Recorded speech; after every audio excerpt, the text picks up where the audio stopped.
नमस्कार दोस्तों। कैसे हैं आप लोग? मेरे ख्याल से अच्छे ही होंगे, क्योंकि आप बहुत होशियार हैं, बहुत समझदार हैं। आप लोग घर पर अपने को सेफ रखेंगे, फालतू कामों से बाहर नहीं निकलेंगे, पढ़ाई भी घर पे करेंगे। जहाँ पर भी आप हैं वहाँ पर साफ सफाई रखेंगे, लोगों को से मिलेंगे नहीं। ये सब कुछ आप जानते हैं। पढ़ाई करते रहिए। करंट अफेयर महीने का जो हमने डिस्कस किया था, अप्रैल महीने का, महीने भर का जो करंट अफेयर हम डिस्कस करते रहते हैं, तो उस करंट अफेयर के अंतर्गत हमने अप्रैल मंथ का करंट अफेयर का पहला पार्ट किया था। दूसरा पार्ट हम करने जा रहे हैं। 80 क्वेश्चन हमने कर लिए थे, लगभग 80-90 क्वेश्चन और हमको करने हैं। तो इसको कंप्लीट करते हैं और इसको तैयार कर लीजिए। अप्रैल महीने का कोई भी क्वेश्चन आपका गलत नहीं होगा, सारे इंपॉर्टेंट क्वेश्चन इसमें शामिल किए गए हैं। और अगर आपको ये अच्छा लगेगा तो इसको लोगों तक पहुंचाइएगा, शेयर कीजिएगा। और इसको अगर आप पढ़ना चाहते हैं तो अप्रैल महीने की मैगज़ीन भी हमने पब्लिश की है। उसको अगर प्राप्त करना चाहते हैं, मार्च से मैगज़ीन आ रही है, तो अप्रैल महीने की मैगज़ीन और मार्च महीने की मैगज़ीन अभी मुफ्त दी जा रही है। आप उसके लिए नीचे डिस्क्रिप्शन बॉक्स में एक लिंक दिया हुआ है व्हाट्सएप का, उसको ग्रुप को ज्वाइन कर सकते हैं। वहाँ पर प्रोवाइड करा दी जाएगी हर महीने की। कुछ लोग ग्रुप ज्वाइन करते हैं, मैगज़ीन मिल जाती है, बस छोड़ देते हैं। खिलवाड़ समझ रखते हैं वो लोग बेवकूफ़ी करते हैं। उनको लगता है कि यहाँ ग्रुप ज्वाइन कर रहेंगे तो कोई पैसा ऐसा न ले उनसे। ऐसा कुछ नहीं है। आप उसमें बने रहेंगे तो इसमें अननेसेसरी मैसेज भी नहीं आएंगे। लेकिन ये आपकी प्राइवेसी है, आप जैसा मन हो ऐसा करें। लेकिन बहुत ज़्यादा होशियारी मत दिखाएं, क्योंकि बहुत ज़्यादा होशियारी में कभी कभी दिक्कत हो जाती है। आप उसमें बने रहेंगे तो आपको मैगज़ीन मिलती रहेगी। चलिए शुरू करते हैं। किस प्रौद्योगिकी कंपनी ने भारत में नवीकरणीय ऊर्जा परियोजना में प्रवेश किया? कौन सी ये प्रौद्योगिकी कंपनी है, ये आपको बताना है। Google, Facebook, Microsoft, Apple. Bharat में नवीकरणीय ऊर्जा के क्षेत्र में ये काम करने जा रही है।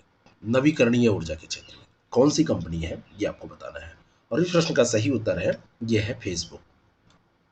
देखिए, फेसबुक जो है अब केवल सोशल नेटवर्किंग साइट्स तक ही तो सीमित रह नहीं गई है। अब वो हर क्षेत्र में प्रवेश करेगी, क्योंकि पैसे उसके पास हो गए हैं, उसकी रीच लोगों तक हो गई है।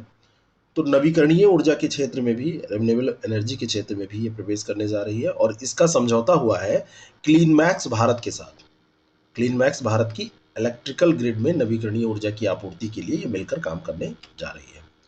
मेट्टूर सरबंगा लिफ्ट सिंचाई परियोजना का कार्यान्वयन किस राज्य सरकार द्वारा किया जा रहा है? प्रश्न केवल इतना है कि मेट्टूर सरबंगा लिफ्ट सिंचाई परियोजना किस राज्य से रिलेटेड है। कौन सा राज्य है जहां से ये रिलेटेड है, बस आपको इतना बताना है। ठीक है ना? प्रश्न का नेचर समझा करिए हमेशा। अगर प्रश्न का नेचर आपको समझ में आ गया तो आप आसानी से उत्तर दे पाएंगे। तो ये जो परियोजना है ये संबंधित है तमिलनाडु सरकार से। कहाँ से संबंधित है? तमिलनाडु सरकार से। तमिलनाडु सरकार से रिलेटेड जो ये परियोजना है, ये अभी इसमें काम आगे बढ़ाने की अनुमति दी गई है। मेटूर सरबंगा लिफ्ट सिंचाई परियोजना का जो कार्यान्वयन है वो तमिलनाडु सरकार के द्वारा किया जा रहा है, और इसमें 10 टैंक, झील, तालाब ये सब बनाए जाएंगे, जिससे कि भूमि की सिंचाई की जा सके, खेतीहर भूमि की सिंचाई की जा सके। मंकी डेक्टाइल क्या है? मंकी डेक्टाइल, ये प्रश्न बहुत ज़्यादा इंपॉर्टेंट है, कभी भी आपसे पूछा जा सकता है यूपीएससी में या किसी भी एग्जाम में। ये मंकी डेक्टाइल जो है ये क्या है? और मंकी डेक्टाइल है उड़ने वाला सरीसृप। क्या है? उड़ने वाला सरीसृप। तो बी ऑप्शन इसका ये करेक्ट हो जाएगा, उड़ने वाला सरीसृप है ये। और सबसे प्राचीन सम्मुख अंगुष्ठ अर्थात उल्टे अंगूठे वाला एक उड़ने वाला सरीसृप है। अभी हुआ ये है कि चीन में लियोनिंग पड़ता है, तो लियोनिंग के तियान ओजिसन संरचनाओं में एक टैरोसोर जीवाश्म की खोज की गई है। और ये जो टैरोसोर प्रजाति होती हैं वो सरीसृप प्रजाति होती हैं। और ये जो टैरोसोर हैं ये डायनासोर प्रजातियों से निकटतम मानी जाती है, कि उनकी ये निकटतम थी। तो इस तरीके से ये इंपॉर्टेंट है। मक्टी डेक्टाइल, मंकी डेक्टाइल जो है ये टैरोसोर प्रजाति एक सरीसृप है, उड़ने वाला सरीसृप है, और ये काफ़ी नज़दीक है डायनासोर के। नेक्स्ट क्वेश्चन, 84 नंबर प्रश्न है, रायसीना संवाद के बारे में कौन सा कथन सत्य नहीं है? हाल ही में रायसीना संवाद का 6वां संस्करण आयोजित किया जा रहा है, और इस सम्मेलन को विदेश मंत्रालय और ऑब्जर्वर रिसर्च फाउंडेशन, ये याद रखिएगा, फॉरेन मिनिस्ट्री और ये ऑब्जर्वर रिसर्च फाउंडेशन के द्वारा संयुक्त रूप से बनाया गया। 2021 संस्करण का जो विषय है वो viral word outreach, outliers and out of control ये है। और रायसीना संवाद 2017 में शुरू हुआ। तो अंतिम जो स्टेटमेंट दिया है कि 2017 में शुरू हुआ, ये गलत है। ये 2017 में शुरू नहीं हुआ था। 2017 में शुरू नहीं हुआ था तो कब शुरू हुआ था? रायसीना जो डायलॉग है ये वर्ष 2016 में शुरू हुआ था। रायसीना डायलॉग अंतर्राष्ट्रीय मामलों पर एक प्रमुख वैश्विक सम्मेलन के रूप में इसको जाना जाता है, जिसमें राजनीति, व्यापार, मीडिया और नागरिक समाज के नेताओं का पार्टिसिपेशन होता है, और वो लोग जो भी स्थितियां होती हैं वैश्विक स्तर पर उन पर चर्चा करते हैं। नेक्स्ट क्वेश्चन, अगला जो प्रश्न है, हाल ही में भारत के लोगों के मानसिक स्वास्थ्य को बढ़ावा देने के लिए एक मोबाइल एप्लीकेशन लॉन्च किया गया, उसका नाम क्या है? तो मानसिक स्वास्थ्य को बढ़ावा देने के लिए मोबाइल एप्लीकेशन जो है इसका नाम है मानस ऐप। मानस ऐप भारत सरकार के प्रधान वैज्ञानिक सलाहकार ने अभी इसको लॉन्च किया है, ये एप्लीकेशन। और मानस का अर्थ है mental health and normalcy augmentation system, ठीक है, तो ये ध्यान रखिएगा। और ये जो मानस ऐप है ये निम्हांस, बेंगलोर, सीडेक, एएफएमसी इन सब के द्वारा मिलकर संयुक्त रूप से तैयार किया गया है, ठीक है। अगला जो प्रश्न है, हाल ही में फ्लिपकार्ट ने किस कंपनी के अधिग्रहण की घोषणा की? कौन सी कंपनी है? तो अभी एक कंपनी थी ये ट्रेवल से रिलेटेड, क्लियर ट्रिप। तो क्लियर ट्रिप का इसने अधिग्रहण कर लिया, फ्लिपकार्ट ने। अधिग्रहण वाले प्रश्न आपसे पूछे जाते हैं, तो क्लियर ट्रिप को इन्होंने ले लिया, अधिग्रहण कर लिया। ये कंपनी भारत में और मध्य पूर्व के देशों में ट्रेन और फ्लाइट टिकट, होटल आरक्षण और अन्य गतिविधियों को बुक करती थी। अगर आपको ट्रैवल करना है तो ये सारे काम इससे आप करवा सकते हैं। ऐसी कंपनी थी, अब फ्लिपकार्ट ने इसको खरीद लिया है। इस कंपनी के सऊदी अरब, यूएई, भारत और मिस्र में ऑफिसेज हैं। निम्नलिखित कथनों पर विचार करें। इक्वलेशन लेवी को गूगल टैक्स भी कहा जाता है, और यह कर अनिवासी ई कॉमर्स ऑपरेटरों या सेवा प्रदाताओं पर लगाया जाता है। जो सेवा प्रदाता होते हैं उन पे लगाया जाता है, ऐसा ये कह रहा है। कौन सा कथन इसमें सही है? तो ये दोनों के दोनों स्टेटमेंट यहाँ पर सही है। सी ऑप्शन इसका करेक्ट उत्तर हो जाएगा। और यहाँ पे मैं आपको बताना चाहता हूँ कि जो इक्वलाइजेशन लेवी है इसको गूगल टैक्स कहा जाता है, क्योंकि गूगल ही ऐसी पहली कंपनी थी जो व्यापक पैमाने पर काम कर रही थी, इसी कारण से इसको नाम दे दिया गया। भारत में इक्वलाइजेशन लेवी का संग्रहण वित्त वर्ष 2020-21 के लिए 2057 करोड़ रुपए रहा है, और ये पिछले वर्ष की तुलना में काफ़ी बढ़ गया, दोगुना हो गया है। किस पाकिस्तानी खिलाड़ी ने विराट कोहली को पछाड़कर आईसीसी पुरुष वनडे बल्लेबाजी रैंकिंग में शीर्ष स्थान हासिल किया? तो ये कौन है? तो ये है बाबर आजम। कौन है? बाबर आजम पाकिस्तानी क्रिकेटर हैं, और इन्होंने वनडे बल्लेबाजी रैंकिंग में शीर्ष स्थान हासिल किया है, और पछाड़ दिया है इन्होंने भारत के जो क्रिकेट टीम के कप्तान हैं विराट कोहली को। यूरोपीय आयोग ने अपनी अर्थव्यवस्था को ग्रीन और डिजिटल बनाने के लिए 2026 तक सालाना कितनी राशि जुटाने की योजना बनाई है? यूरोपीय आयोग ऐसा कर रहा है अपनी अर्थव्यवस्था को ग्रीन और डिजिटल बनाने की कोशिश। तो इसके अंतर्गत 150 बिलियन यूरो राशि जुटाने की योजना इसने बनाई है ना। इसको अर्थव्यवस्था को और अधिक डिजिटल, ऐसा तो है नहीं कि बिल्कुल डिजिटल नहीं है, तो और अधिक डिजिटल बनाया जाएगा, ग्रीन बनाया जाएगा, और इसके लिए फंड की बात ये चल रही है। 150 किस देश में 4200 टन से अधिक सालमन मछली शैवाल के कारण मारी गई? तो ये सालमन मछली की एक प्रजाति होती है, 4200 टन मछली मारी गई है। कौन सा देश है? तो ये देश है चिली। चिली में, ये बी ऑप्शन इसका करेक्ट है, चिली में 4200 टन सालमन मछली ये मर गई, मौत का शिकार हो गई। और ये कारण इसका था एक शैवाल, किलर एल्गी इसको बोलते हैं, किलर एल्गी।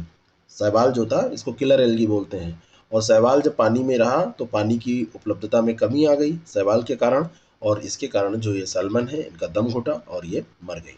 ई सांता के बारे में कौन सा कथन सत्य नहीं है? यह एक इलेक्ट्रॉनिक मार्केट प्लेस है, इसे ग्रामीण विकास मंत्रालय द्वारा शुरू किया गया है। ये किसानों को बेहतर मूल्य प्रदान प्राप्त करने में सक्षम बनाएगा। ई सांता शब्द का अर्थ है electronic solution for augmented NACA farmers trade in aquaculture. तो इसमें कौन सा कथन सत्य नहीं है ये आपको बताना है, सॉरी। तो इसमें यहाँ पर देखिए, ये जो कथन है कि इसे ग्रामीण मंत्रालय के द्वारा शुरू किया गया है, ये गलत है। बाकी सब सही है, मैं और आपको डिटेल में बताया दे रहा हूँ। ई सांता जो है ये इलेक्ट्रॉनिक मार्केट प्लेस है, जल कृषकों और खरीदारों को जोड़ने के लिए एक मंच है। यानी कि इसका जो रिलेशन है ये रिलेटेड किससे है? ये एक्वाकल्चर से रिलेटेड है, और इसको शुरू किसके द्वारा किया गया है? वाणिज्य मंत्रालय के द्वारा शुरू किया गया है, ग्रामीण विकास मंत्रालय के द्वारा शुरू नहीं किया गया है।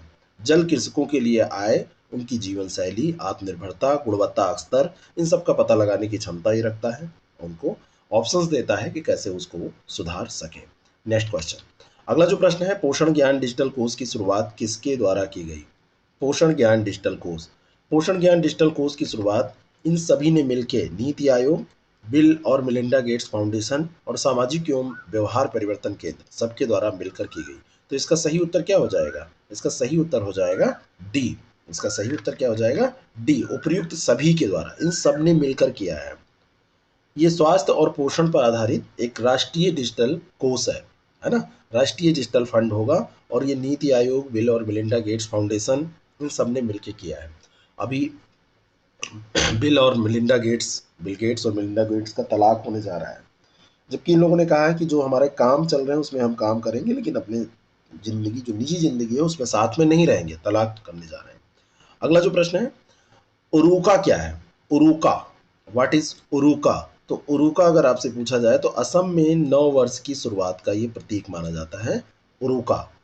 माघ बिहू की शुरुआत होती है यहीं से, उरुका से, है ना? माघ बिहू त्योहार के पहले दिन ये मनाया जाता है।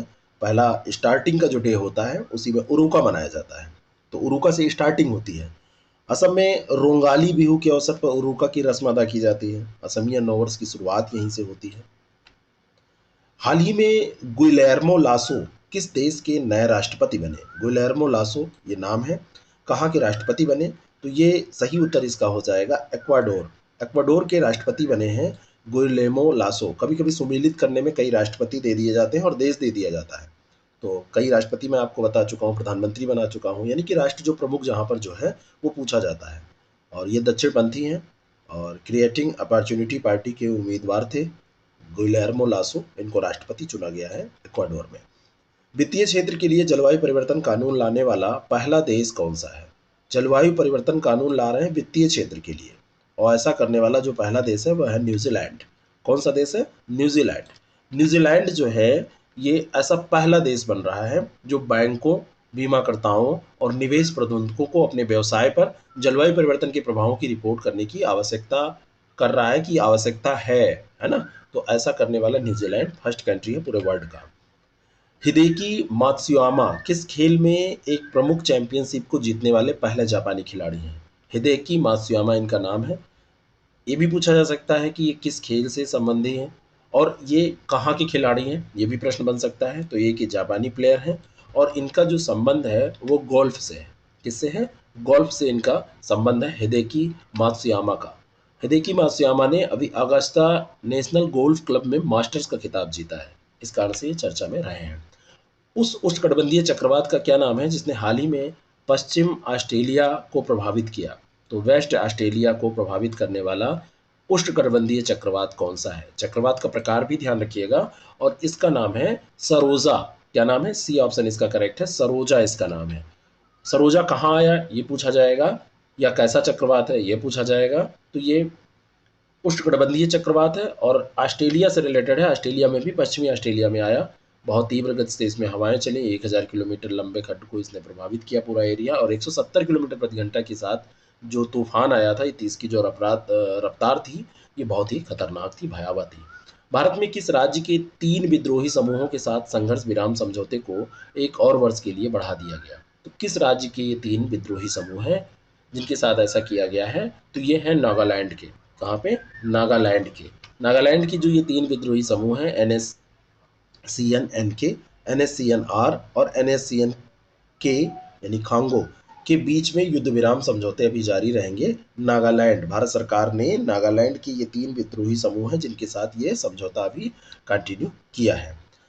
2 स्टेटमेंट है। टीका उत्सव एक टीका पर्व है और टीका उत्सव का मुख्य उद्देश्य अधिक से अधिक लोगों का टीकाकरण करना है। अब बताइए इनमें से सही कौन सा है?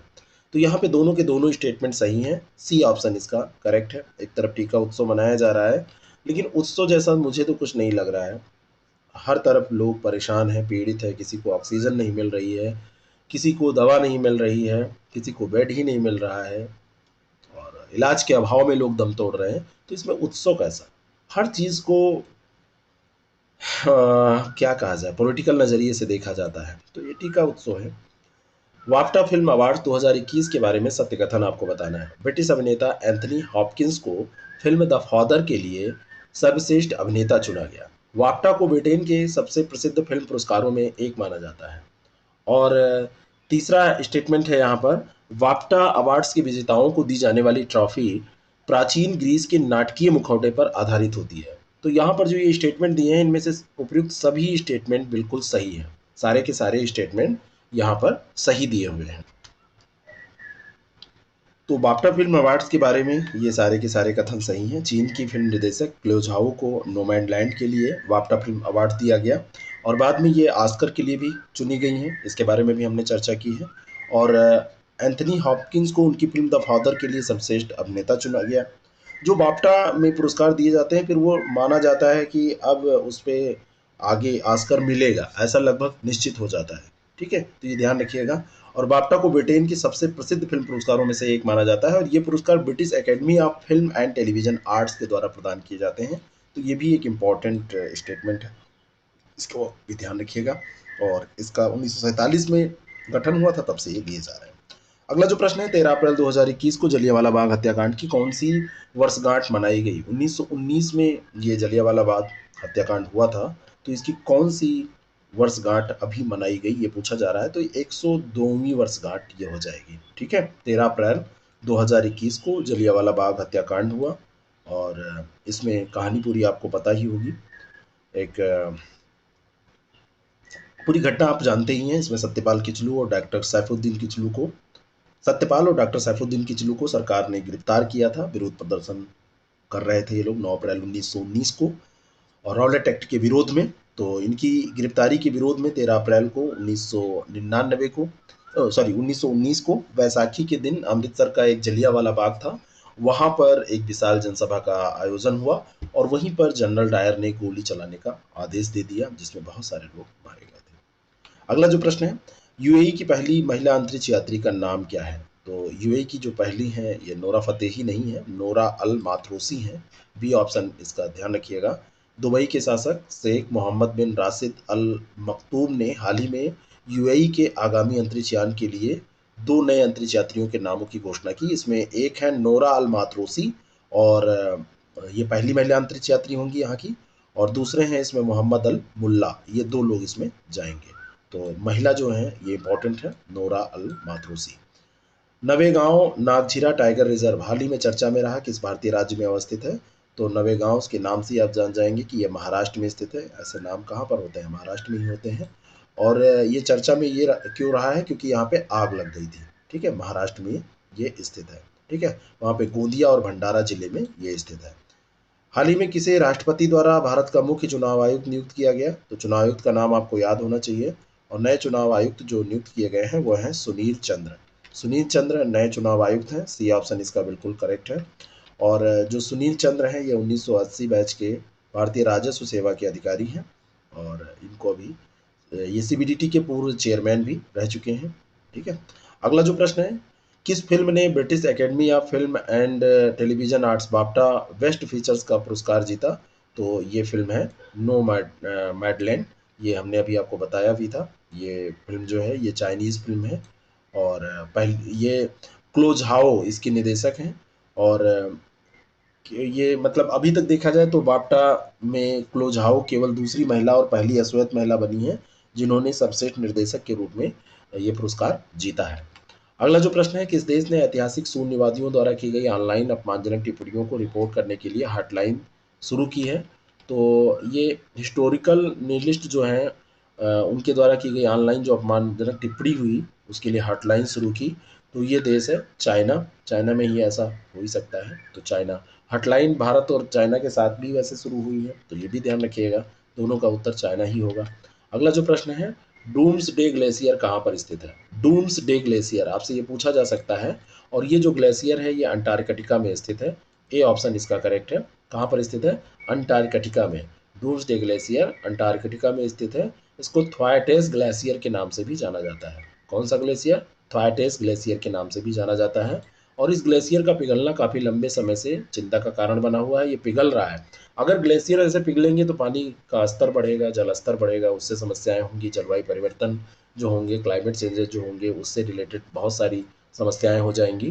तो इस कारण से ये चर्चा में बना हुआ है। अंटार्कटिका में है, ये ध्यान रखिएगा। उमंगोत नदी का संबंध किस भारतीय राज्य से है? नदी का नाम है उमंगोत नदी और इसका संबंध जो है वो मेघालय राज्य से है। किससे है? मेघालय राज्य से। सी ऑप्शन इसका बिल्कुल करेक्ट है। उमंगोत नदी का संबंध किससे है? मेघालय राज्य से। ऐसे जब प्रश्न आते हैं आपसे, जब ऐसे प्रश्न पूछे जाते हैं, तो आपको यहाँ पर ध्यान रखना होता है कि जो नॉर्थ ईस्ट के स्टेट हैं उसमें कंफ्यूज ना हो। तो उमंगोत नदी ये मेघालय में बहने वाली एक नदी है, और ये इम्पोर्टेंट इसलिए है कि इसका जल बहुत स्वच्छ है, निर्मल जल। ठीक है। और बांग्लादेश की सीमा से लगे एक डॉकी में ये कई पर्यटकों को आकर्षित करती है। डॉकी पर्यटन स्थल के तौर पर इसी कारण से जाना जाता है। और ये नदी री पनार जयंतिया पहाड़ियों में निवास करने वाली एक जनजाति है, और हेमा खिरिम ये खासी पहाड़ियों में जनजाति जो निवास करती है उनके बीच एक प्राकृतिक सीमा बनाती है। तो अब आपसे पूछा जा सकता है री पनार कहाँ पे रहते हैं और हेमा खिरिम कहाँ पे रहते हैं। अगला जो प्रश्न है, लीलावती पुरस्कार अखिल भारतीय तकनीकी शिक्षा परिषद की एक पहल है, और दूसरा है लीलावती भारतीय गणितज्ञ भास्कर द्वितीय की बेटी का नाम था। तो ये दोनों की दोनों जो स्टेटमेंट है यहाँ पर ये सही दिए हुए हैं। सी ऑप्शन इसका करेक्ट है। लीलावती जो पुरस्कार है ये IACTE के द्वारा दिया जाता है, और जो गणितज्ञ थे भास्कर, उन्हीं की बेटी का ये नाम था लीलावती। ठीक है ना। और लीलावती जो थी ये उनकी पुत्री तो थी ही, इनके नाम पे इन्होंने ग्रंथ का नाम भी रखा था लीलावती। ठीक है ना। और ये पुस्तक है भास्कर सेकंड की, भास्कर द्वितीय की ये पुस्तक है। लीलावती भारतीय गणितज्ञ भास्कर सेकंड की बेटी का नाम था, ये ध्यान रखिएगा, ये एक फैक्ट है। अगला जो प्रश्न है, विश्व भर में प्रत्येक वर्ष 11 मई को विश्व पार्किंसन दिवस के रूप में मनाया जाता है, और पार्किंसन एक ऐसी बीमारी है जिसमें तंत्रिका तंत्र लगातार कमजोर होता है। तो ये दोनों के दोनों स्टेटमेंट यहाँ पर नहीं सही है। पहला तो दूसरा तो सही है, लेकिन पहला यहाँ पर गलत है, क्योंकि ये यहाँ पे डेट गलत दी हुई है, 11 मई को नहीं मनाया जाता है। तो यहाँ पर बी ऑप्शन इसका करेक्ट हो जाएगा। और ये मनाया किस तिथि को जाता है? ये 11 अप्रैल को मनाया जाता है। किसमें? 11 अप्रैल को मनाया जाता है। और पार्किंसन के कारण चलने फिरने की गति जो है वो धीमी पड़ जाती है, मांसपेशियां सख्त हो जाती हैं, शरीर में एक वाइब्रेशन होता है, कंपन होता है। सामान्यतः ये 60 वर्ष से अधिक आयु के लोगों को होता है। कभी कभी ये कम लोगों आयु के लोगों को भी हो सकता है। शरीर में कंपन, जकड़न, शिथिलता, गतिशीलता, झुककर चलना, मतलब गतिशीलता कम होना, झुककर चलना, ये सारी समस्याएं, याददाश्त की समस्या, ये सब आ जाती है। लिटिल गुरु ऐप का संबंध किससे है? तो लिटिल गुरु ऐप जो है ये संबंधित है संस्कृत सीखने से। किससे संबंधित है? लर्निंग संस्कृत। तो संस्कृत से संबंधित ये जो ऐप है, ये बांग्लादेश में ढाका स्थित भारतीय उच्चायोग का एक इंदिरा गांधी सांस्कृतिक केंद्र है, उसके द्वारा आम जनमानस को संस्कृत सिखाने वाला ये ऐप मतलब शुरू किया गया है। और ये ऐप विश्व भर में विद्यार्थियों, धार्मिक विद्वानों, भारतविदों, इतिहासकारों सबको संस्कृत भाषा में चीज़ें बताएगा, संस्कृत भाषा को आगे बढ़ाएगा। ठीक है। और एक चीज़ ये इम्पोर्टेंट है कि संस्कृत को कंप्यूटर प्रोग्रामिंग के लिए सबसे अनुकूल वैज्ञानिक भाषा माना जाता है। ये भी एक बहुत इंपॉर्टेंट चीज़ है। अगर आपसे कोई वैसे पूछ ले तो आप अंग्रेजी बताएंगे, लेकिन ये भी अनुकूल है संस्कृत। उस वैश्विक प्रयोग का नाम क्या है जिसका उद्देश्य महासागरों में परिवेशी मानव ध्वनियों के कमों के प्रभाव को मापना है? क्या है ये वैश्विक प्रयोग? एक्सपेरिमेंट जो हो रहा है, ग्लोबल एक्सपेरिमेंट हो रहा है, तो ये कौन सा एक्सपेरिमेंट है? तो ये है international quite ocean experiment, international quite ocean experiment. तो ये बी ऑप्शन इसका करेक्ट है। इसके अंतर्गत मतलब ये जो एक्सपेरिमेंट है ये मूल रूप से 2011 में विभिन्न महासागरीय स्थानों में परिवेश ध्वनि के माप की एक सीरीज है, और 2011 में स्टार्ट हुआ था। और इसमें कोविड-19 लॉकडाउन के कारण परिवेशी मानव गतिविधि में कमी के प्रभाव को समझने और मापने के कई प्रयोग अभी इसमें चल रहे हैं। अगला जो प्रश्न है, किस देश में स्थित ला सेरियरे ज्वालामुखी में अभी हाल में विस्फोट हुआ? तो ला सिएरे ज्वालामुखी कहाँ पर है, ये इंपॉर्टेंट है। और ला सिएरे ज्वालामुखी सेंट विसेंट और ग्रेनाइंस में है। ये ध्यान रखिएगा, सुमेलित करने में आपसे पूछा जाएगा। सेंट विंसेंट और ग्रेनेडाइंस में ये स्थित ज्वालामुखी है। 1979 से ये निष्क्रिय था, अभी दिसंबर से इसमें पिछले साल 2020 से इसमें फिर से लावा निकलने लगा, विस्फोट हो गया। और ये स्थित कहाँ है? सेंट विंसेंट और ग्रेनाइंस, ये पूर्वी कैरिबियाई द्वीप समूह पर स्थित हैं ये दोनों देश। अगला जो प्रश्न है, एटन नामक एक प्राचीन शहर जिसे हाल ही में खबरों में देखा गया, किस देश में खोजा गया है?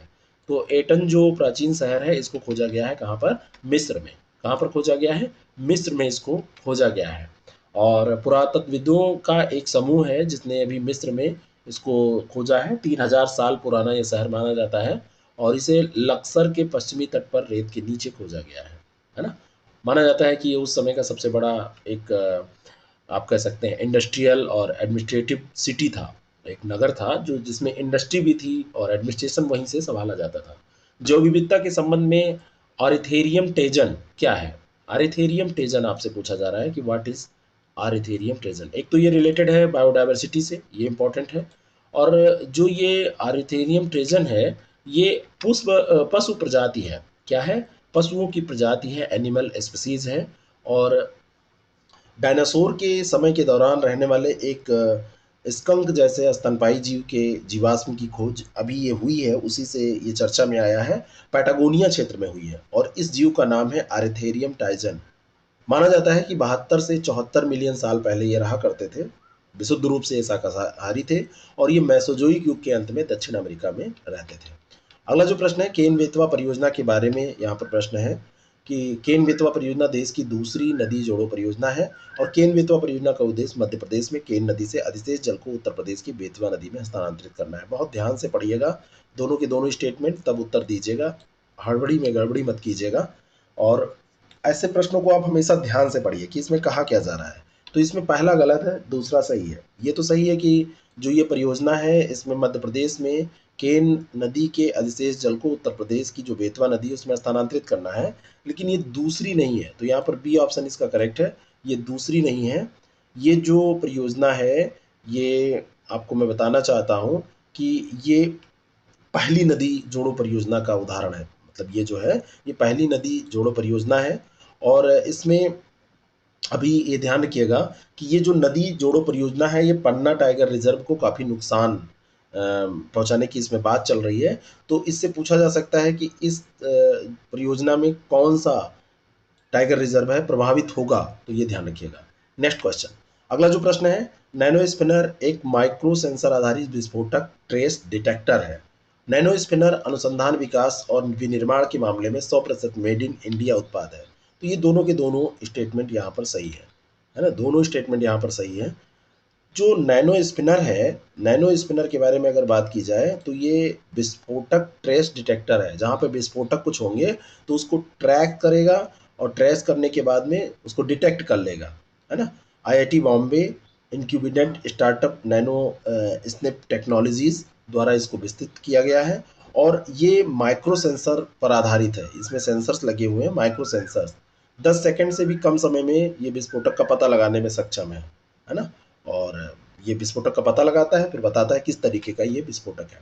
हाल ही में पीएस जोरोस्टर नाम का 100 करोड़ रुपए का तेज गश्ती पोत भारत ने किस देश को सौंपा? फास्ट पेट्रोल वेसल है, एफपीवी है। तो भारत ने इसको किसे सौंपा है? और इसको सौंपा है भारत ने सेशल्स को।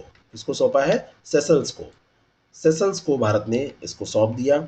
और 2005 के बाद से सेशल्स को उपहार में दी जाने वाली ये चौथी मेड इन इंडिया गश्ती नौका है। इंपॉर्टेंट है, ध्यान रखिएगा। और इसको बनाया किसने है? गार्डन रीच शिप बिल्डर्स और इंजीनियरिंग जो लिमिटेड है उसके द्वारा इसको बनाया गया है। पूछा यही जाएगा कि यह है क्या, किसको दिया गया है। ब्लू फ्लैग किस देश में समुद्र तटों को प्रदान की गई विश्व स्तर पर मान्यता प्राप्त इको लेबल प्रमाणन है? क्या है इसका नाम? Blue flag. Blue flag important है। ब्लू फ्लैग ये किस देश से रिलेटेड है? तो ये इंपॉर्टेंट है। और ब्लू फ्लैग का जो संबंध है वो संबंध है डेनमार्क से। कहाँ से संबंधित है? डेनमार्क से। समुद्र तटों को विश्व स्तर पर मान्यता देने की बात इसके अंतर्गत की जाती है। इको लेवल सर्टिफिकेशन होता है इसमें। और ये डेनमार्क के द्वारा किया जाता है। पानी की गुणवत्ता, पर्यावरण, शिक्षा, संरक्षण और सुरक्षा और सेवाओं पर आधारित है ये जो ब्लू फ्लैग प्रमाणन है। और उड़ीसा के मछुआरे 5 समुद्र तटों के लिए ब्लू फ्लैग प्रमाण प्राप्त करने के उड़ीसा के कदम के खिलाफ विरोध प्रदर्शन कर रहे हैं कि यहाँ पर अगर ये हो गया तो उनकी जीविका प्रभावित होगी। खगोल विज्ञान के संदर्भ में ओरिसिस क्या है, जिसे हाल ही में खबरों में देखा गया? तो ओरिसिस जो है ये क्या है? ओरिसिस एक बाह्य ग्रह है, आउटर प्लेनेट है ओरिसिस। ये क्या है? आउटर प्लेनेट है। और इसको HD 209458b कहा जाता है आधिकारिक तौर पर। और ये पहला ग्रह है जिसे खगोलविदों ने पृथ्वी के सौरमंडल के परे देखा है, इसलिए इंपॉर्टेंट है, नेचर पत्रिका में निकला था। किस भारतीय राज्य आब्लिक केंद्र शासित प्रदेश में नागरिक सुरक्षा कर्मी आमतौर पर पाए जाते हैं? कौन सा ऐसा राज्य है नागरिक सुरक्षा कर्मी जहां पर ये पाए जाते हैं? तो ये राज्य है दिल्ली। कहाँ पर? दिल्ली में पाए जाते हैं। बी ऑप्शन इसका करेक्ट है। 1968 का यहाँ पर नागरिक सुरक्षा अधिनियम है, तो उसी के द्वारा इनको नागरिक सुरक्षा कर्मियों को शासित किया जाता है। स्वयंसेवकों के तौर पर ये काम करते हैं। दिल्ली सिविल डिफेंस स्वयंसेवकों के रूप में भी इनको जाना जाता है। और कोविड-19 नियमों के उल्लंघन के लिए लोगों पर कार्रवाई करने की कोई शक्ति इनके पास वैसे नहीं होती है, लेकिन ये काम तो कर ही रहे हैं। पोंग डैम झील वन्यजीव अभयारण्य भारत के किस राज्य में अवस्थित है? तो पोंग डैम झील वन्यजीव अभयारण्य भारत में कहाँ पर स्थित है? तो ये स्थित है हिमाचल प्रदेश में। कहाँ पर? हिमाचल प्रदेश में। अभी यहाँ पर प्रवासी जल पक्षियों में बर्ड फ्लू की पुष्टि की गई थी और इनसे 5,000 से अधिक पक्षी मर गए थे बर्ड फ्लू से, और ये फरवरी 2021 में फिर कम हो गया और ये मार्च के अंत में फिर से शुरू हो गया। तो ये एक चर्चा का विषय इसी कारण से बना, पोंग डैम झील है कहाँ। ठीक है। अगला जो प्रश्न है, हाल ही में चर्चा में रही नम्बी नारायणन का संबंध किस क्षेत्र से है? तो नम्बी नारायणन जो है ये विज्ञान से संबंधित है। किससे संबंधित है? विज्ञान से संबंधित है। और रॉकेटरी नामक एक फिल्म का ट्रेलर अभी जारी हुआ और ये फिल्म एस नम्बी नारायण के जीवन पर आधारित है। इसरो के एक वैज्ञानिक थे ये, मतलब हैं। 1994 में जासूसी का झूठा आरोप लगा, जिसके कारण उन्हें काफ़ी संघर्ष करना पड़ा और इसमें इसरो के लिए इन्होंने काम भी बहुत किया था। बाद में केरल सरकार, भारत का सर्वोच्च जो न्यायालय है सुप्रीम कोर्ट ऑफ इंडिया, उसने केरल सरकार को नम्बी नारायण को जब वो केस जीत गए, अपने को उन्होंने निर्दोष साबित कर दिया, तो हर्जाना देने की बात की थी। ठीक है ना। और 50 लाख रुपए देने का आदेश दिया। केरल सरकार ने उन्हें अलग से फिर 1.3 करोड़ रुपए की क्षतिपूर्ति दी, 50 लाख वो भी दिया। तो इस तरीके से ये, और 2019 में इनको पद्म विभूषण से सम्मानित भी किया गया था, ये ध्यान रखिएगा।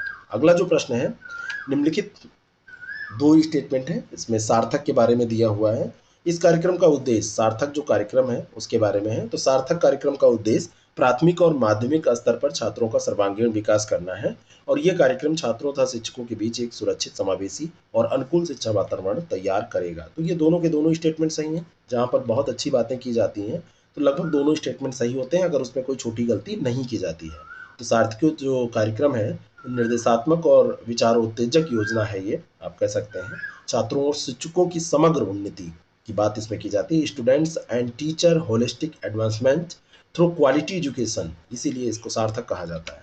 अगला जो प्रश्न है, उत्तर प्रदेश में ज्ञानवापी मस्जिद का कहाँ पर पाई गई, कहाँ पर यह है, पर कहाँ पर अवस्थित है, ये प्रश्न आपसे पूछा जा सकता है। तो ये वाराणसी में स्थित है और वाराणसी की एक स्थानीय अदालत ने भारतीय पुरातत्व सर्वेक्षण को काशी विश्वनाथ मंदिर से सटी ज्ञानवापी मस्जिद का सर्वेक्षण करने का निर्देश दिया, जिससे ये पता लगाया जा सके कि मौजूदा इमारत किस प्रकार का आरोपण है, परिवर्तन है या परिवर्धन है ना, क्या है ये, क्या पहले मंदिर था वो या पहले से ही मस्जिद थी, ये चीज़ पता लगाने की बात, ये जिम्मेदारी सौंपी गई है। हाल ही में छत्तीसगढ़ सरकार ने किस खिलाड़ी को वीरानी पुरस्कार से सम्मानित करने का फैसला किया? तो छत्तीसगढ़ सरकार वीरानी जो पुरस्कार है वो दे रही है किसको? द्युति चंद को। किसको? द्युति चंद को। जकार्ता एशियाई खेलों में 100 और 200 मीटर जो रेस हुआ उसमें धावक द्युति चंद ने छत्तीसगढ़ सरकार को प्रसन्न किया, भाई जीती। तो छत्तीसगढ़ सरकार ने कहा अब हम तुमको प्रसन्न करेंगे और वीरानी पुरस्कार से उनको सम्मानित किया, करने का निर्णय लिया। ठीक है। द्युति चंद ने 100 मीटर की दौड़ 11.2 सेकंड में पूरी कर राष्ट्रीय रिकॉर्ड बनाया। ठीक है, ये ध्यान रखिएगा। मूल रूप से ये कहाँ की रहने वाली है? उड़ीसा की। अगला जो प्रश्न है, वाणिज्य उद्योग मंत्रालय ने कॉपीराइट संशोधन नियम 2021 को अधिसूचित किया। भारत में कॉपीराइट अधिनियम 1957 और कॉपीराइट अधिनियम 2013 के द्वारा कॉपीराइट को शासित किया जाता है। तो ये दोनों के दोनों स्टेटमेंट सही है। कभी कभी ऐसे प्रश्न आपसे पूछे जाते हैं कि अधिनियम कब का है, तो कॉपीराइट का जो अधिनियम है ये 2013 का, पहले 57 का था, बाद में 2013 में इसको क्या किया गया है, तो फिर से बनाया गया है। अगला जो प्रश्न है, आयुष मंत्रालय ने पशु चिकित्सा क्षेत्र में आयुर्वेद के उपयोग के लिए एक नियामक तंत्र विकसित करने के लिए किस मंत्रालय के साथ समझौता ज्ञापन पर हस्ताक्षर किए? तो ये है मत्स्य, पशुपालन और डेयरी मंत्रालय। बी ऑप्शन इसका बिल्कुल करेक्ट हो जाएगा। और इसके अंतर्गत पशु चिकित्सा विज्ञान में आयुर्वेद और इससे संबद्ध विषयों की अवधारणा को पेश करना है। किस संस्था ने ट्रेड क्रेडिट इंश्योरेंस पर ड्राफ्ट दिशा निर्देश जारी किए, है ना? तो कौन सी ये संस्था है? तो इसको जारी किया है एडा ने, है ना? IRDAI ने इसको जारी किया है। भारतीय बीमा विनियामक और विकास प्राधिकरण एडा ने इसको जारी किया है। और इसने सामान्य बीमा कंपनियों को व्यापार क्रेडिट बीमा कवर देने की सुरक्षा के लिए ये नियामक ढांचे का प्रस्ताव दिया है। अगला जो प्रश्न है, संयुक्त हाइड्रोग्राफिक सर्वेक्षण करने के लिए किस देश ने INS सर्वेक्षक तैनात किया गया है?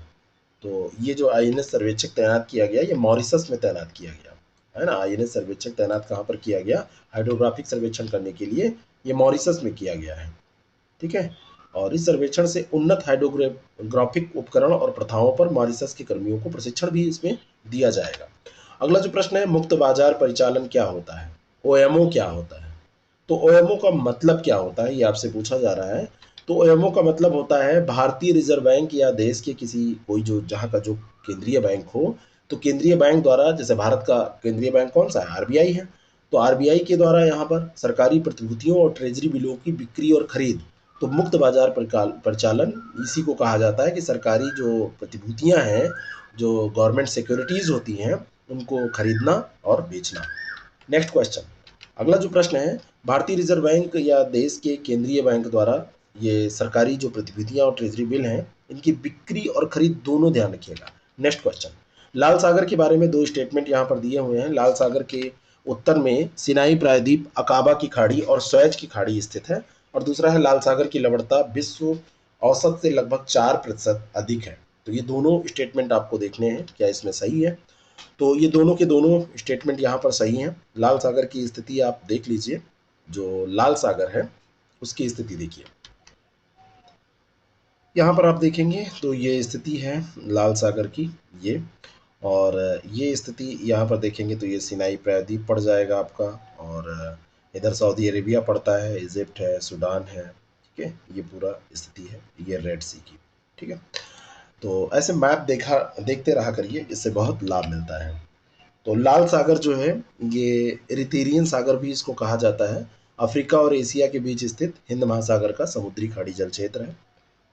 दक्षिण में बाबल मंडेब जल संधि और अदन की खाड़ी के माध्यम से महासागर से ये जुड़ता है। और इसके उत्तर में सिनाई प्रायद्वीप, अकाबा की खाड़ी और स्वेज की खाड़ी है। ये मैंने आपको दिखाया ना कि यहाँ पर स्वेज की खाड़ी, अकाबा की खाड़ी, ये सब पढ़ेंगे। और बाकी या तो आप सब देख ही रहे हैं, ठीक है? आगे बढ़ते हैं। अगला जो प्रश्न है, हाल ही में किस देश के राष्ट्रपति ने नाटो से उसके उनके देश के को गठबंधन की सदस्यता प्रदान करने संबंधी प्रक्रिया को तेज करने का आग्रह किया कि हमको भी नाटो में शामिल होना है? तो ये जो देश है वो देश है यूक्रेन। यूक्रेन ने नाटो में शामिल होने के लिए कहा कि हमारी जो फॉर्म हमारा पड़ा हुआ है सदस्यता के लिए, उसकी प्रक्रिया तेज की जाए। किस संस्था ने घोषणा की कि उसने कॉरपोरेट मुनाफे पर वैश्विक न्यूनतम कर को अपनाने का समर्थन किया है? ग्लोबल मिनिमम टैक्स, कॉरपोरेट मुनाफा जो होता है उसमें वैश्विक न्यूनतम कर लिया जाए। तो ये है अंतर्राष्ट्रीय मुद्रा कोष, IMF ने ऐसा किया है, अंतर्राष्ट्रीय मुद्रा कोष ने, इंटरनेशनल मॉनिटरी फंड ने ऐसा किया है, ठीक है? और उसने ये कहा कि कर से बचाव वैश्विक अर्थव्यवस्था के लिए एक परेशान करने वाला मुद्दा है। कर से जो बचाव लोग बचते हैं कि कर न देना पड़े, तो ये बहुत परेशान करने वाला मुद्दा है। बराकाह परमाणु ऊर्जा संयंत्र, जिसने हाल ही में अपना वाणिज्यिक परिचालन शुरू किया है, किस देश में स्थित है? तो जो बराकाह परमाणु ऊर्जा संयंत्र है, इसकी स्थिति कहाँ है? तो इसकी स्थिति है UAE में। कहाँ पर? UAE में ये स्थित है, संयुक्त अरब अमीरात में स्थित है। और ये परमाणु ऊर्जा संयंत्र जो बरका है, ये इम्पोर्टेंट है। और ये इसलिए इम्पोर्टेंट है क्योंकि ये पूरे अरब जगत का पहला परमाणु ऊर्जा केंद्र है, पूरे अरब जगत का। अबू धाबी में ये स्थित है। अगला जो प्रश्न है, केंद्र ने हाल ही में ट्रिब्यूनल रिफॉर्म्स, युक्तिकरण और सेवा की शर्तें अध्यादेश 2020 को लागू किया। और इस अध्यादेश के अनुसार अपीलीय अधिकारियों की शक्तियों को उच्च न्यायालय के साथ निहित किया जाता है। तो ये दोनों के दोनों स्टेटमेंट यहाँ पर सही है। ऐसा नहीं नहीं नहीं, सॉरी सॉरी सॉरी, ये अध्यादेश 2020 का नहीं है, ये अध्यादेश 2021 का है। बाकी तो सही है, यहाँ पर 2021 दिया होता तो सही होता। तो यहाँ पर दूसरा सही है, पहला गलत है, 2021 का है। बाकी इसमें अपीलीय जो अधिकारी हैं उनकी शक्तियों को उच्च न्यायालय के साथ निहित किया जाता है। इसमें बहुत सारे जो इसमें कानून हैं, जैसे सिनेमेटोग्राफी अधिनियम है, कॉपीराइट अधिनियम है, सीमा शुल्क अधिनियम है, पेटेंट अधिनियम, ये सब इसमें सम्मिलित कर लिए गए हैं। अगला जो प्रश्न है, भारतीय खगोलविदों ने हाल ही में वुल्फ रेट नामक एक सबसे गर्म तारे के बारे में पता लगाया है। क्या नाम है इसका? Wolf rat. तो वुल्फ रेट के बारे में जो पता लगाया है भारतीय खगोलविदों ने, तो ये क्या सही है? और वुल्फ रेट तारे सूर्य से लगभग 100 गुना अधिक प्रकाशमान है। तो पहला तो ये सही है, पहला तो ये स्टेटमेंट बिल्कुल सही है, लेकिन जो दूसरा दिया हुआ है कि 100 गुना अधिक प्रकाशमान है, ये गलत है।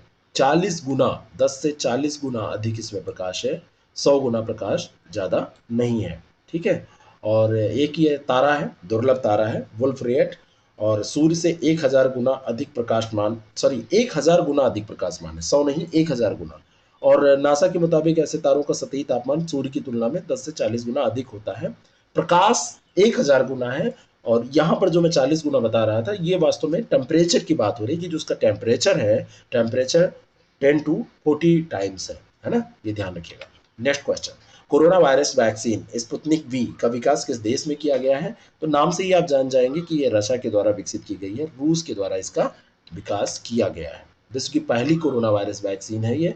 और उसके बाद रूस ने ये घोषणा की कि उसने जानवरों के लिए भी कोरोना वायरस वैक्सीन विकसित की है, क्योंकि अभी देखा आपने ना, सुना होगा कि शेरों को भी कोविड के लक्षण पाए गए हैं तो इंडिया में, तो इसलिए ये इम्पोर्टेंट भी है। अगला प्रश्न है, भागा नदी किस भारतीय राज्य में प्रवाहित होती है? तो जो भागा नदी है ये प्रवाहित होती है हिमाचल प्रदेश में। बहुत इंपॉर्टेंट प्रश्न है। हिमाचल प्रदेश में भागा नदी सूर्याताल झील से निकलती है, और हिमाचल प्रदेश में बारालाचा दर्रे के पास ये सूर्याताल झील स्थित है, वहीं से ये निकलती है। और रिसिबल्स एक्सचेंज ऑफ इंडिया जो हाल ही में खबरों में था, किस क्षेत्र से जुड़ा हुआ है? तो रिसिबल्स एक्सचेंज ऑफ इंडिया का संबंध है सूक्ष्म लघु और मध्यम उद्योग से। सूक्ष्म लघु और मध्यम उद्योग से इसका संबंध है। और एमएसएमई जिसको बोलते हैं, ये आरबीआई द्वारा मान्यता प्राप्त एक एक्सचेंज प्लेटफॉर्म है, और इसमें 7000 से अधिक एमएसएमई जो है वो पंजीकृत है। अगला जो प्रश्न है, पहला स्टेटमेंट है कि दुनिया की सबसे बड़ी सौर कंपनी लॉन्गी ग्रीन हाइड्रोजन बाजार में प्रवेश करने जा रही है, और लॉन्गी ग्रीन एक जापानी कंपनी है। तो लॉन्गी ग्रीन जापानी कंपनी नहीं है, ये सौर कंपनी है जो कि हाइड्रोजन बाजार में प्रवेश कर रही है, तो बिल्कुल सही है। तो ए स्टेटमेंट तो यहाँ पर मतलब पहला सही है, ए इसका सही हो जाएगा। लेकिन जो ये कंपनी है वो जापानीज कंपनी नहीं है। ये लॉन्गी ग्रीन जो है 2000 में स्थापित एक चाइनीज कंपनी है, 2000 में इसकी स्थापना हुई थी, और ये चाइनीज कंपनी है। भारत, मलेशिया और चीन में इसके प्लांट हैं। नेक्स्ट क्वेश्चन, E9 पहल का संबंध किस क्षेत्र से है? तो E9 पहल जो है ये रिलेटेड किससे है? तो E9 पहल शिक्षा से रिलेटेड है, शिक्षा प्रणाली से ये रिलेटेड है, जो हमारा एजुकेशनल सिस्टम है उससे रिलेटेड है। और इसमें E9 देशों की भी शिक्षा मंत्रियों की परामर्श बैठक हुई है। और ये जो E9 देश हैं, इसमें बांग्लादेश, ब्राज़ील, चीन, मिस्र, भारत, इंडोनेशिया, मैक्सिको, नाइजीरिया और पाकिस्तान ये शामिल हैं। और शिक्षकों को सहयोग करना, कौशल में निवेश करना, डिजिटल विभाजन को कम करना, ये सब इसके लक्ष्य हैं। और अगर एसडीजी गोल में देखा जाए तो एसडीजी जो फोर्थ है ना, एसडीजी लक्ष्य जो मतलब सस्टेनेबल डेवलपमेंट गोल जो 4 है, उसके तहत ये जो लक्ष्य रखे गए हैं उसी पे ये काम करता है। नेक्स्ट क्वेश्चन, अगला जो प्रश्न है, international virtual election visitors program 2021 की मेजबानी किसके द्वारा की गई? तो international virtual elections visitor programs की मेजबानी भारत के निर्वाचन आयोग इलेक्शन कमीशन ऑफ इंडिया के द्वारा की गई है। और 26 देशों की चुनाव प्रबंधन संस्थाओं ने इसमें पार्टिसिपेट किया, और इसमें भारत ने इसको नेतृत्व दिया। और भारत का जो चुनाव है जो ऑर्गेनाइज होता है, कंडक्ट होता है, तो ये एक बड़ा काम होता है, और बहुत अच्छे तरीके से, जितना भी आप जानते हैं। तो आप तो ये भी कहेंगे कि बेईमानी भी होती है, खैर वो अलग बात है। क्या होता है छोटे स्तर पर बहुत बार बहुत सारी चीज़, लेकिन ये एक सफल आयोग है हमारा। चिनाब पुल 359 मीटर की ऊंचाई पर स्थित है, जो बर्लिन के एफिल टावर से 35 मीटर ऊंचा है। और ये भारतीय रेलवे द्वारा जम्मू और कश्मीर में बनाया जाने वाला विश्व का सबसे ऊंचा रेलवे ब्रिज है। तो विश्व का सबसे ऊंचा रेलवे ब्रिज है, इसमें कोई दो राय नहीं, बिल्कुल सही बात है। ये बनाया जा रहा है भारतीय रेलवे के द्वारा, और ये विश्व का सबसे ऊंचा रेलवे ब्रिज है। ठीक है। लेकिन ये एफिल टावर से 35 मीटर ऊंचा है, ये भी सही है, लेकिन एफिल टावर बर्नी में नहीं है, बर्लिन में एफिल टावर नहीं है। तो यहाँ पे सही उत्तर क्या हो जाएगा? देखिए कैसे आपको कंफ्यूज किया जाता है, आपका ध्यान अलग रहेगा, ठीक है, और गलत हो जाएगा। तो पेरिस में स्थित है एफिल टावर, एफिल टावर से ये 35 मीटर ऊंचा है। 14 अप्रैल 2021 को बाबा साहब अम्बेडकर की कौन सी जयंती मनाई गई? तो डॉक्टर भीमराव अंबेडकर की जो ये जयंती बनाई गई है 14 अप्रैल को, तो 14 अप्रैल को ये जयंती बनाई गई है। ये कौन सी जयंती है? ये 130वीं जयंती है, 130वीं जयंती है। बी ऑप्शन इसका करेक्ट है। एडवांस चॉप टेक्नोलॉजी क्या है? एडवांस चॉप टेक्नोलॉजी जो है ये है क्या? ये नौसेना के जहाज़ों की सुरक्षा के लिए एक उन्नत टेक्निक है, ये ध्यान रखिएगा। किससे रिलेटेड है? नौसेना के जहाज़ों को सुरक्षित रखने से ये रिलेटेड है। चाप टेक्निक का उपयोग दुनिया भर में नौसेना के जहाज़ों में दुश्मन के राडार और रेडियो जो फ्रीक्वेंसी मिसाइल हैं उनके खिलाफ आत्मरक्षा के लिए किया जाता है। तो चाप टेक्नोलॉजी का रिलेशन किससे है, ये ध्यान रखिएगा। नेक्स्ट क्वेश्चन, अगला जो प्रश्न है, भारत के किस प्रौद्योगिकी संस्थान ने नेत्रहीनों के लिए टच सेंसिटिव घड़ी विकसित की? नेत्रहीनों के लिए, तो इस घड़ी का विकास किया है आईआईटी कानपुर ने। आईआईटी कानपुर ने नेत्रहीनों के लिए ये घड़ी विकसित की है। बाकी इसमें कोई टेक्नोलॉजी जानने की जरूरत नहीं है, उनके नेत्रहीनों के अनुकूल है। हाल ही में मियामी ओपन खिताब किसने जीता? तो मियामी ओपन खिताब जीता है ह्यूटर्स हरकज ने, ह्यूबर्ट हरकज ने। तो ह्यूबर्ट हरकज ने ये मियामी ओपन खिताब जीता है, और ये पोलैंड के हैं। कहाँ के हैं? पोलैंड के हैं। और कई खिताब और भी जीत चुके हैं। बाकी बस ये ध्यान रखिएगा, मियामी इन्होंने जीता है। कभी कभी पूछा जाता है, भारत में प्रत्येक वर्ष समुद्री दिवस, राष्ट्रीय समुद्री दिवस किस तिथि को मनाया जाता है? तो राष्ट्रीय समुद्री दिवस मनाया जाता है 5 अप्रैल को। 5 अप्रैल में ये मनाया जाता है राष्ट्रीय समुद्री दिवस। और समुद्री पारिस्थितिक तंत्र के बारे में जागरूकता फैलाना इसका लक्ष्य होता है। निम्नलिखित कथनों पर विचार करें। संकल्प से सिद्ध ट्राइफेड द्वारा शुरू किया गया एक गांव एवं डिजिटल कनेक्ट अभियान है, और ये 1 अप्रैल 2021 से शुरू किया गया 100 दिन की ये मुहिम है। तो दोनों के दोनों स्टेटमेंट यहाँ पर सही हैं, सी इसका सही उत्तर हो जाएगा। और संकल्प से सिद्धि ये ट्राइफेड के द्वारा शुरू हुआ है, ये इंपॉर्टेंट है, और 100 दिन का है, ये भी इंपॉर्टेंट है, ठीक है, ये ध्यान रखिएगा। नेक्स्ट क्वेश्चन, इनसाइट मिशन के बारे में सत्य कथन आपको बताना है। इनसाइट मिशन नासा के डिस्कवरी प्रोग्राम का एक भाग है, और ये मंगल ग्रह की आंतरिक संरचना का अध्ययन करेगा। और इनसाइट मिशन विज्ञान के सबसे बुनियादी सवालों में से एक, स्थलीय ग्रह कैसे बने, के जवाब की खोज करेगा। तो ये सभी के सभी स्टेटमेंट सही है इनसाइट मिशन के बारे में, ध्यान रखिएगा। नासा का ये अभियान है, और नासा का जो ये मिशन है, डिस्कवरी प्रोग्राम है, तो ये सब काम ये करेगा। वहाँ पे भूकंप और ये सारी चीज़ों का भी अध्ययन करेगा। हाल ही में किस संस्था ने world in 2030 public survey report प्रकाशित की है? तो ये जो संस्था है ये यूनेस्को है। यूनेस्को ने अभी ये रिपोर्ट प्रकाशित की है, वर्ल्ड इन 2030, ठीक है। और इसमें दुनिया भर में 15,000 लोगों से प्रतिक्रियाएं ली गई, और इसमें ये बताने की कोशिश की गई है कि ये मई 2020 और सितंबर 2020 के बीच में ये सर्वेक्षण किया गया है, वर्ल्ड कैसा रहेगा 2030 में।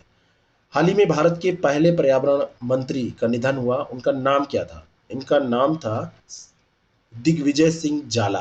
क्या नाम था इनका? दिग्विजय सिंह जाला। भारत के पहले पर्यावरण मंत्री थे। भारत जब आज़ाद हुआ उस समय जब पहली लोकसभा का गठन हुआ था तब नहीं, 1962 में। ये आप ध्यान रखिएगा कि 62 से 67 तक वो निर्दलीय विधायक भी रहे थे। लेकिन ये जो मंत्री पद इन्होंने पर्यावरण मंत्री बने, तो 82 से 84 तक इन्होंने काम किया था, क्योंकि पर्यावरण मंत्रालय की स्थापना ही 82 में हुई। उसके पहले पर्यावरण मंत्रालय जैसी कोई चीज़ यहाँ पर थी ही नहीं, ठीक है, ये ध्यान रखिएगा। बाकी ये 62 और ये सब देखिए कन्फ्यूज़न क्रिएट कराया जा सकता है आसानी से। नेक्स्ट क्वेश्चन, अगला जो प्रश्न है, किस देश ने नोवेल कोरोना वायरस के खिलाफ दुनिया का पहला पशु टीका जारी किया है? तो अभी हमने बात की थी ना कि रूस ने दावा किया था, तो रूस ने ही इसको जारी किया है।